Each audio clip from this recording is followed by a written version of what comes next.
Accutron watches present The Accutron Show, a time travel through American culture, with your hosts David Graver and Indrani.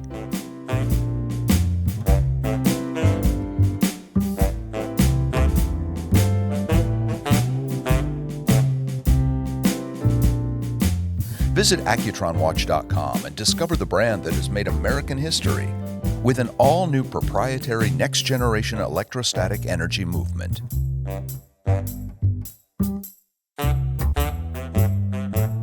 Accutron. It's not a timepiece, it's a conversation piece.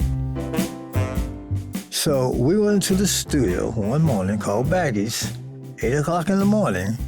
And we got out of that studio, we had created Jungle Boogie, Hollywood Swinging, and Funky Stuff. The person you heard at the top of the show is today's guest, Robert Kool Bell, founding member of the legendary soul disco band Kool the Gang and co-founder of Le Kool Champagne. He's here to talk about his incredible career, as well as a special wristwatch collaboration with Accutron. But first up, my co-host Indrani and me, David Graver, here on a special Accutron birthday edition of The Accutron Show. Stay tuned. This podcast is presented by Accutron Watches. Visit our website, accutronwatch.com, and discover our iconic SpaceView 2020 collection, recreating the stunning visual impact of the original open dial design, combined with an all-new electrostatic energy movement. Time just changed. Again. The Accutron SpaceView 2020. Hi, Indrani. Hello, it's good to be back. Likewise, here we are on a special birthday edition of the Accutron Show for the brand's 63rd anniversary. And I'm really excited about our special guest, Robert Kool Bell, co-founder of Kool the Gang. 63 years old and it's looking fresh. It's true. It's true. It's fun to see all the synergies between Kool the Gang and Accutron. It seems at first to be quite disparate in inspiration, but then realizing all the parallels of innovation and passion.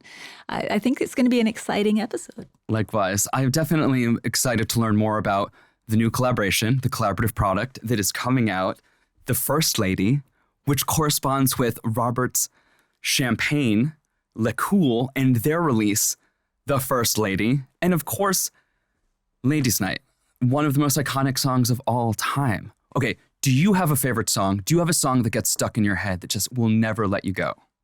Jungle Boogie is actually such a great song. And just being in the jungle in the Amazon recently, I was thinking about the lyrics of that song as we were running through with the indigenous people and thinking how much we need to go back to our roots and enjoy these kinds of experiences of being in the jungle. That's magical, and it also anchors the song into your lived experience. Absolutely. But Ladies' Night has always been an anthem for me and my friends, and I think it ties in so beautifully with Accutron's pioneering approach. Throughout the 1970s, Accutron was a leader, one of the first brands to incorporate this kind of messaging of equal pay for equal time, and a pioneering campaign that was time waits for no man, which I think is really fantastic. No one was sending that message at that time. And it was more than about selling ladies' watches. It was really about advocating for women in the workplace. And I think it still rings true today. And that's really prescient of a brand. Absolutely. I think it's really innovative, but also incredibly moving to see a brand putting its entire power and influence behind a cultural movement, a cultural change that's so needed and so beautifully articulated. I love that time waits for no man, because we have to remember that throughout time, men have been in the forefront in so many of these campaigns and so much of culture. So seeing women getting the support of a brand that represents conversations and the way that we interact and intersect. It's not a timepiece, it's a conversation piece. Absolutely. On the flip side of that, I will say that my earworm from Kool and the Gang is definitely Celebration, and I do think about it when I am celebrating. It's a great song to dance to.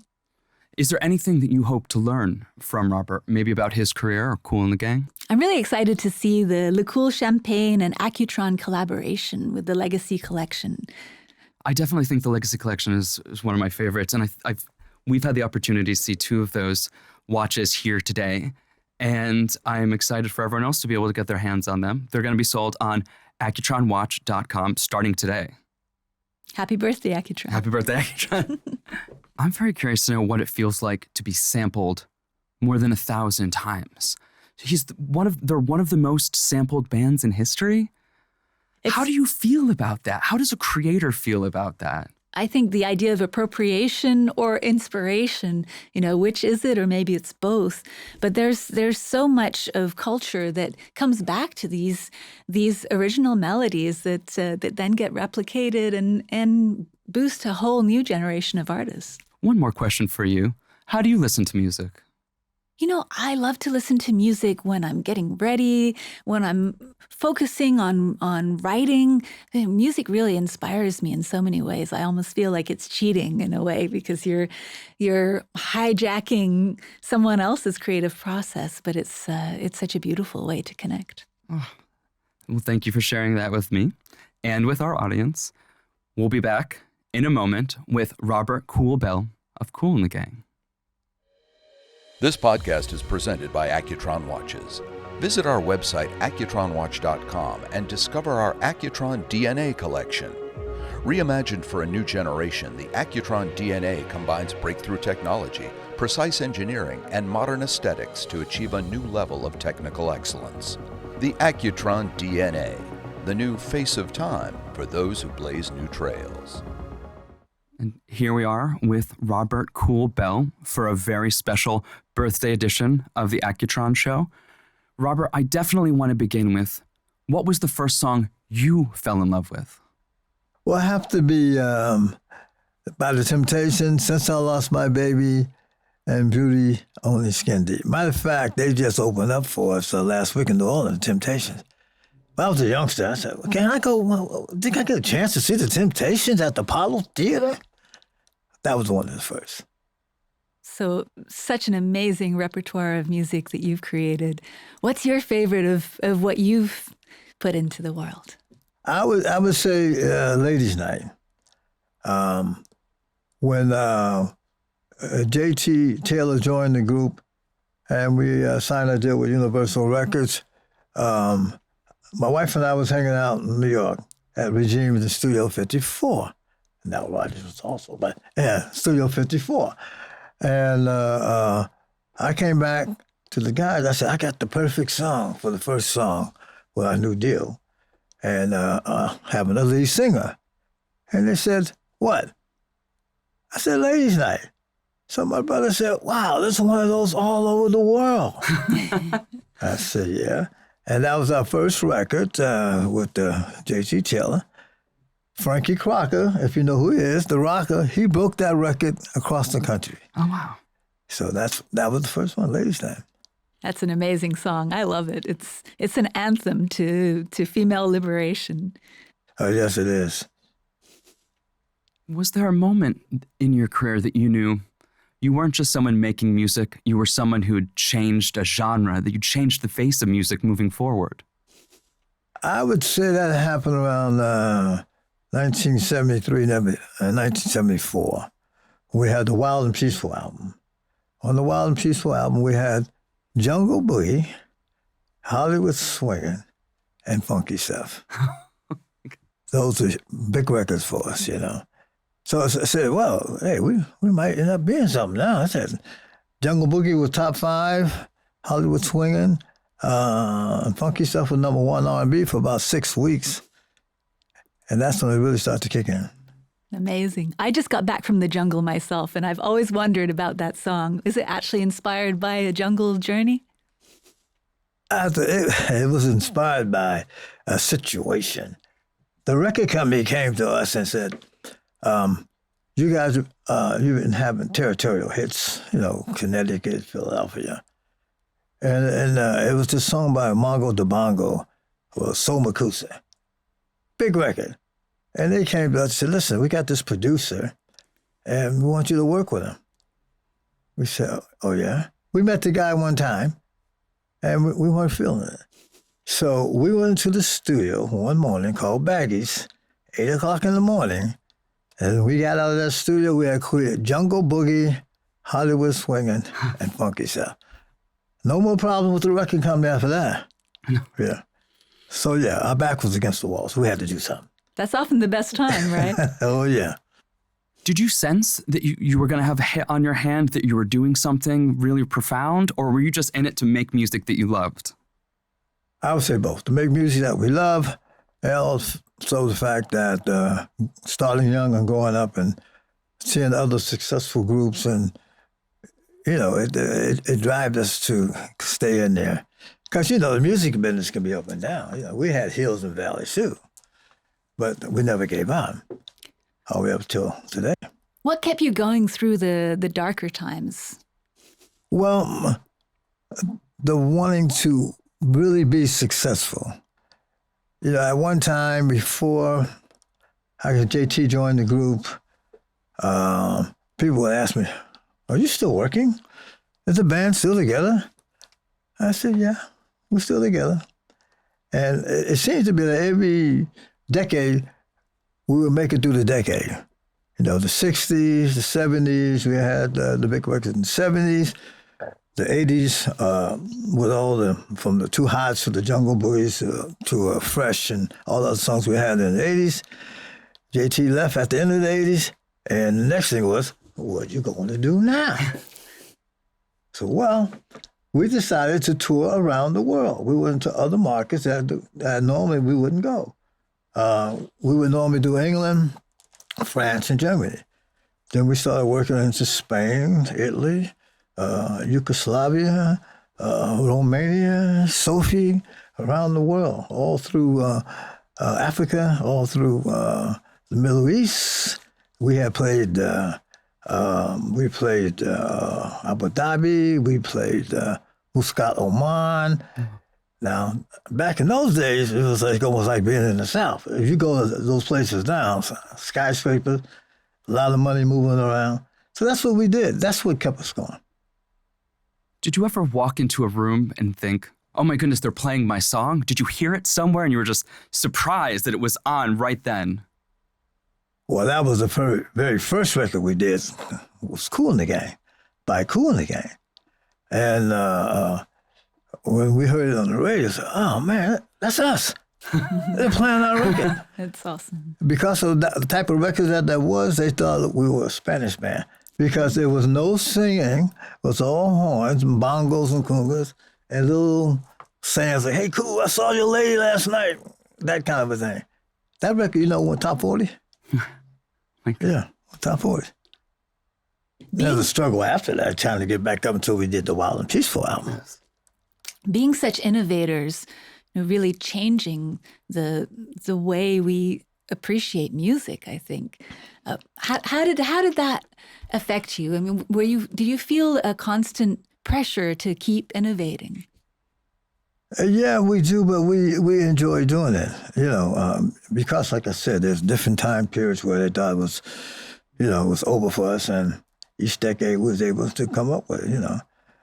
You take songs like they weren't singles, but like Higher Planes, Let the Music Take Your Mind, Funky Granny. We would do songs and we would just come up with some crazy titles like Chocolate Buttermilk. So what the hell is Chocolate Buttermilk? we just did those type of songs. And a lot of hip hop artists know that music. That's why we are the most sampled band in the 50 years of hip hop right now. That makes us the most sampled band in the world. How do you feel about being sampled? Do you think it's inspiring? You're inspiring other creators out there? Well, in the beginning, it was kind of like, hey, that sounds like us. And we had to put someone on sample patrol, catch that lick. And And I believe it was President Joe Biden that made the move in Congress that anyone sampling, you have to get an okay from the record company. So now we know who was sampling and who was not. And we was getting the dough, too. Getting paid for a change. Congratulations. Yeah, as you deserve. I mean, it's incredible to have such an impact and also to feel like people are taking from you and not giving you credit. So how does it feel now to be that most sampled person? We feel great about it. I didn't, Questlove, he did the research on it, and he said, you know, you was sampled 1,800 times. I said, what? 1,800 times? 1,800 times? And he had the breakdown, you know. Some of them was just drum licks, some of them was this, some of them was that. But, yeah, I said 1,800 times, huh? That's impressive. In the middle of this illustrious music career, you went ahead and started a champagne brand. Do you want to tell us about why you launched a champagne brand? It was around maybe 10 years ago. I'm in France, and we had 12, 13, 14 sold-out shows. So the promoter said, well, I'm doing a champagne on the late Barry White lookalike and one of the Bee Gees. Would you want to have champagne on these shows? I thought about it, and I said, no. And he said, I said, I don't think my fans want to buy a bottle of champagne after the concert. They're going to want T-shirts and caps and stuff like that. So I said, but what I would like to do is get on the shelves. And he looked at me, what do you mean get on the shelves? I said, I want to be on the shelves like Dom Perignon, Cristal, Dom Bernard, Burkett Co. He said, oh, yeah? So I came up with this name called Le Kool Champagne. And we cut a deal up in Ypernay and Reims with the Berthelot family. And I wanted it to come from France into America, you know. And that's how it started. And it started to grow every year. That must be a very different process for you, creating a champagne, but it's still a creative process. So is there a similarity? I used to drink a lot of it. But I think, you know, one of the things that the champagne side of it all, because it's similar to the music side. Because I go out and I promote it. You know, I go to do a bottle signings, things like that, different collaborations. That's how it was in the old days in the music business. You get your promo guy from the record company. He goes to the radio station. You take him some donuts and coffee, and he's trying to get the record played. We're doing the same thing with the champagne. So, well, no, that's not the way to do it. You can't do it that way. But we are, and so far, so good. Let's leave it as that. Nice. You have a Blanc de Blanc, you have a Rosé. Do you want to tell us why you put out these varietals and if one is more meaningful to you than others? Well, that came from the Birchals, our producers in Reims, the different brands, you know. They say that the Blanc de Blanc is a Chardonnay, and then we have other mixtures of champagne. So we're following them, you know, because they're in the region where all top champagnes in the world is made, Ypernay. So we're learning a lot. Robert, thank you. We're just going to take a break, and we'll be right back with Robert Kool Bell. This podcast is presented by Accutron Watches. Discover the brand new collaboration between Accutron and French champagne brand Le Kool, founded by Robert Kool Bell of the legendary American funk soul band Kool the Gang. Explore the newly inspired legacy watch models featuring feminine metallic color straps that are easily interchangeable for different looks. It's Ladies' Night with Accutron. Celebrate good times. We are here with Robert Kool Bell for Accutron's birthday and celebrating this incredible collaboration. I'd love to hear from you a little bit more about how this came about.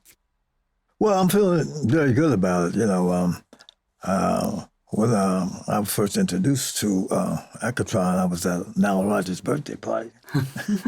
A former guest on the Accutron show. And Nile Rodgers and my trumpet player, my late trumpet player, Robert Spike Mickens, they were first cousins. Nice. So we started talking about it, and I showed them this little watch I have from the Le Mans Rebellion race. And then he started talking to me about Accutron and about doing something, with the champagne and also with the concerts. Next year, we're celebrating. This year is Accutron 60. Next year is our 60. So what about the Kool Champagne and Accutron presents Kool The Gang and Rock the World Tour? Wouldn't that be quite interesting? Definitely interesting. Love it. The watch is called the First Lady, and it is in 2 legacy styles. One of your most beloved hits is Ladies' Night. Can you talk to me? And the champagne is called Ladies' Night as well. Can you talk to me about weaving all of these ideas together? Well, I think that is a good match because Ladies' Night, we wrote a song about it, and it became big around the world. First Lady, which is champagne that's coming across as we speak, it goes on the ships on we ran out, so we got more First Ladies coming. Nice. And we thought that would be a good match, between with Ladies' Night and the First Lady. All you guys, you got a First Lady, don't you? You better get us some Kool Champagne, the First Lady, and it's a rosé. And I learned that rosé, women love rosé. Oh, we sure do. And men love their ladies. You better get them some of that Kool Champagne First Lady. And don't forget to get that watch. They love a nice watch. Absolutely. I think it goes together. Well, it's fun because Accutron was one of the first to really advocate for women's rights through its advertising. And there was this campaign, Equal Pay for Women. Great. So really hitting the substantial issues of equality and as well having fun. I mean, Ladies' Night is such an anthem for women's liberation, I feel. What was the inspiration behind that? Well, George Brown was one of the key writers of Ladies' Night. I came up with the title, hanging out in New York. And it was one of those times when we were making a transition, and George said he was walking down the street, and he was watching how people walk, boom, boom, boom, in New York. That's how he came up with the bass line. He said, people walking in New York. I came up with the concept of Ladies' Night and all these major clubs. And that's how it happened. Sometimes songs happen like that. It's interesting because as women's rights around the world have continued to be an area of struggle, I think Ladies' Night, especially in some of the developing countries, has really taken on this quality of a song to celebrate women doing extraordinary things or going into spaces where previously they weren't able. Well, one thing I find that after COVID, of course, we couldn't, travel and work and that kind of a thing. And George came up with a new title for our new album, and it's called People Just Want to Have Fun. Nice. After being locked up in COVID for 2 years, and we've been all through Germany, and you know what's going on in Europe, people want to get out and have fun again. People want to live again, live their life for a change, So we feel good about that, because we're seeing it. Last time we played last year in Germany and France and those countries, it was like baby Woodstocks, 10,000, 20,000, 30,000, from kids to their grandkids. So that makes us feel good to be a part of that. That intergenerational quality of your music. I mean, everyone loves it. That's what makes it really special. Yeah, we love what we're doing right now. You've toured the whole world. Have you had a favorite performance? A favorite performance? Or a most memorable performance somewhere out there? There's been a few. The one we did with Elton John, when we played with Elton John back at Wembley. Another one was favorable. We did 48 shows with Van Halen. Oh, wow. Now, that was different. People would say, Van Halen. We were at the playing over in London, and they really love having to see the show. And he came back and said, listen, I got the group I want to open up, not even open up, to be us, he didn't want to say we're open an act. And it's just like when Tina Turner was with the Rolling Stones. That's how he looked at it. And so people say, you lost your mind? What are you smoking over there, man? He said, you guys want me back? I want to bring Kool The Gang with me. And we ended up doing 48 shows. Because he brought something to my attention I didn't know. He said, 60% of my audience are ladies. He said, back in the day, we used to play funky stuff in Jungle Boogie out in L.A. And he said, you guys had Celebration, and we have Jump. And he said, cool, let's go out and have a party. And that's what we did. And those fans that was hardcore fans of Van Halen, when we got to Ladies' Night, Get Down on It, and Jungle Boogie, them ladies jumped up and said, you better get your butt up and get down on it. I come to see this. So David, he was smart. He knew exactly what he was doing. That must have been some party. Oh, yeah. We did 48 shows. It's something else.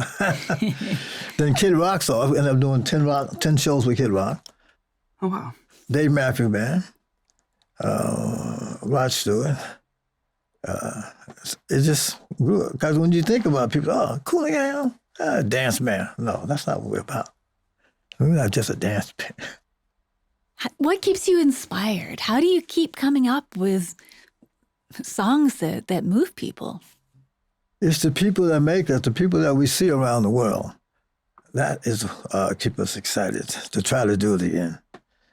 And it's a learning process. You know, you learn about people all over the world. You can't say, well, someone can't tell me, well, read this book about Germany. That's fine. That's how you interpret it. I've been there. Austria, Romania. I've been there. It's a learning process there. And hopefully they wear Accutron watches and they continue to sip some cool champagne. Absolutely. Is there someone out there that you admire that's making music right now? I have to say, a young guy, I have to say Bruno Mars. Because he's like a young Kool The Gang. It's true. The steps, the band, how he plays it, yeah. I mean, there's been other people that I like. I mean, from Stevie Wonder to Marvin Gaye and, you know, the Rolling Stones, etc., the Beatles. But yeah, today, I like Bruno Mars. So you started when we could go and buy albums. Now everything is streamed. There's such an evolution in the way the music world works. How do you feel about that, and where do you think it's going? How do I honestly feel about streaming? I don't really understand streaming that well. You know, when you had vinyl and it was $1 a record, you sold 1 million records, you made $1 million, etc. I don't know what stream, where is it going?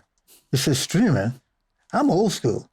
What river is it going down? Who's getting paid, who's not getting paid? A lot of people have complaints about streaming. The other side of they say of streaming is that it helps your concerts. When they stream, they see you, and people come out more to see you, you know, when you're streaming. So I don't know where it's going. Well, everyone can hear you, right? No one's limited by cost or any of those elements. So there's a democratizing aspect. But what do you feel about the future of music? Well, you know what? It seems to be that vinyl is slipping back. It is. It's coming back.